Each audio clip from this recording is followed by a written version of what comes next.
Hello and welcome. I am your host, Rick Hijo Benya, and this is the Hidalgo Show. This is a special episode concerning the State of the Union address that we all witnessed last night.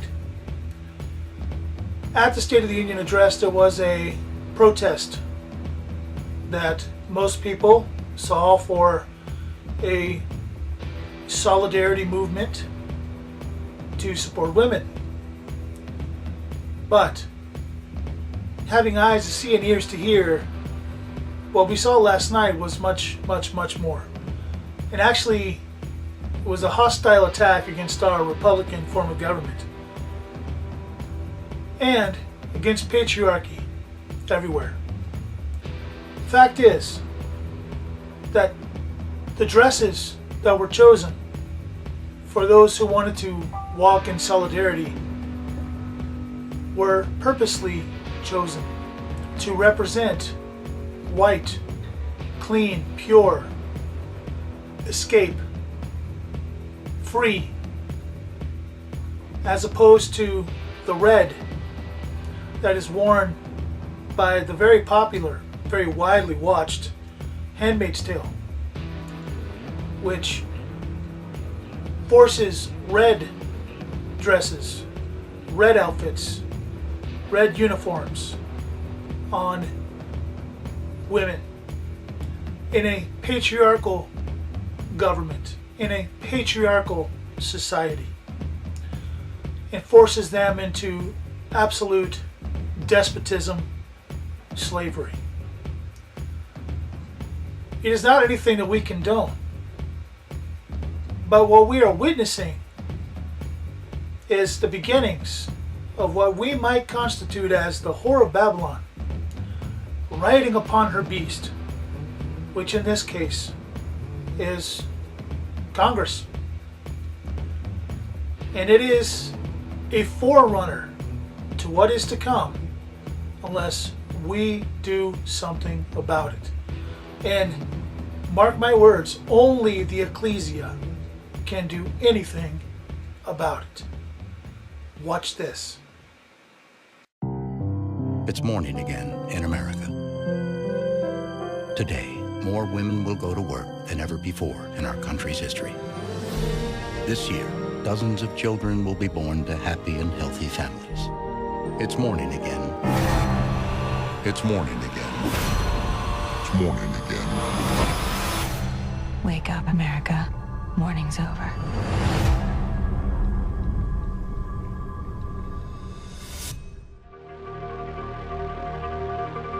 What you just watched is so full of information about the ideology and the plans of the deep state that you need to pay careful and close attention to what I'm about to say. At the beginning, the first thing that the narrator said was, "It's morning again." And he paused and said, "In America." Morning is dawn. It's the dawn of an age. It's the beginning of something. And history repeats itself. What happened at the beginning? Was there a woman involved in a situation that forged a divide between man and something else? If so, what could possibly be repeated there? What dawn are we headed into? Is it a new day for women? Secondly, the narrator said, more women will go to work than ever before in our country's history. Is this celebrated? If so, why? What's to be celebrated? Is this not a sad indictment on our society and our monetary system that both parents have to go to work and provide? Can we not come to some conclusion of understanding that someone really should be there to raise kids, educate kids, bring kids up, show them the ways of the Lord? Sure. But no, we celebrate the fact that so many women are entering the workforce. that so many women are getting equivalent pay. These are issues that we bring up today as if they're relevant, when in truth, they're signs of something deeper, more sinister going on in our society. That women are being conditioned to be competitive against men rather than to be a helpmeet, rather than to be one flesh and blood, bone of my bone. Number 3, this year, the narrator says, this year, dozens of children will be born to happy and healthy families. Happy, healthy. These are buzzwords. These are words that mean something. And what is implied by happy? What's implied by healthy? Have we not been redefining the words happy and healthy for many years? In fact, if one were to really evaluate what happy and healthy meant just 500 years ago, it would be very different than what happy and healthy means today. Then the narrator says, it's morning again. It's morning again. And it's morning again for a third time.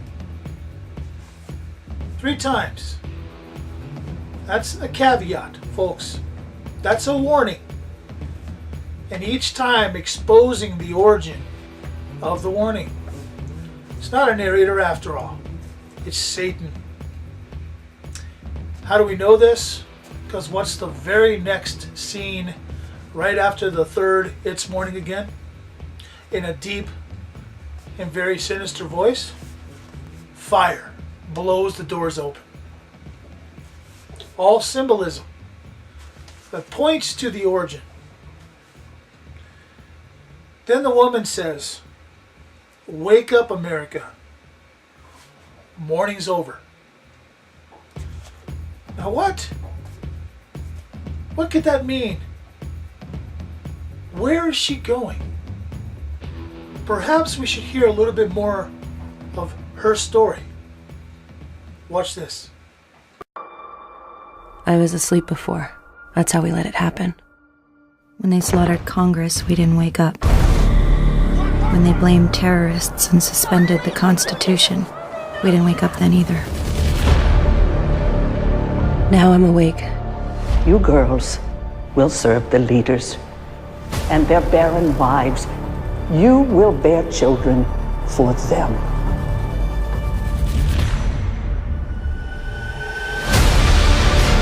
There's an eye in your house. I want to keep on living for her. Do not let them grind you down. You fight. They should have never given us uniforms if they didn't want us to be an army. The agenda clear before you. They said it was terrorist. They suspended the Constitution and still we didn't wake up. False flags. We've seen lots of them. And that's not a conspiracy theory, that's a proven fact. Also, what did she just say? What was that about? If they didn't want us to be an army, they shouldn't have given us uniforms? Wait. Did we not just see most of the congressional women wearing uniforms? Could they possibly be an army being built by a different kingdom to conquer America? Is it possible that through massive voter fraud, that even the corporation called the United States of America could possibly be in the midst of its own takeover? Another takeover? Not the one in 1913 by the Federal Central Bank, or not federal, but You know what I mean? The Federal Reserve, the central bank. Not the one in 1933 when the Gold Act went into effect and they took all the people's gold. Not the one in 1934, Social Securities Act. Not the one in the 1950s where they placed a burden on churches to be a 501c3. That wasn't even a true burden, but they accepted the ideology anyway. Not the one in the 1960s. All the different civil rights acts. Not even the one in the 70s where Nixon and his Federal Reserve cronies did some magical monetary stuff there too. In fact, not even the one in the 1980s where the Department of Education was subjugating the people and propagandizing them towards the day that we have now. Not even the takeover of 2008, when the United States of America and its corporation, the United States Corporation, fell to miserable levels and in turn ushered in an age of a communist dictator president. Again, a fact. So, yeah, there's been a lot of takeovers. But I think what we're witnessing now is another takeover. This time, it's an ingenious takeover that's being prepared by our enemy, Satan. He is using women, our greatest asset in all of America, who bring forth our next generation, who cultivate our next generation, who sustain our next generation, using women. And this unending fight against toxic masculinity, they call it, which is basically being a man. Doing what I'm doing right now. This is probably going to be labeled toxic masculine. But it's the truth. And the truth will set us free. So, it's up to you, America. It's up to you, Ecclesia. It's up to you. Are you going to advocate the ways of the world? Are you going to subject yourself to the administration of the world? Are you going to actually place yourself in a place where you can be taken over, where you and your family can be held hostage to vaccines, chemtrails, everything else that they've got in store for your beautiful household? Or are you going to do things the ways of the Lord? Are you going to reorganize your family in such a way to where it can't be touched by this corporate administration? The choice is yours. There are but two ways, ladies and gentlemen. There are only two ways. There are the ways of the world, which lead to destruction. And there are the ways of the Lord, which end in beautiful unity under Christ in an everlasting kingdom. It's your choice. It's your day. Make it wisely. This has been an episode of The Hidalgo Show with your host, Rick Dehijo Binya. Our credentials are down below. If you want to give as a patron, please do. If not, spread the word. Like, subscribe, hit the bell. Join us in our revolution to stay back another revolution. God bless you. And remember, everything we do at the Hidalgo Show, it's all about the blood.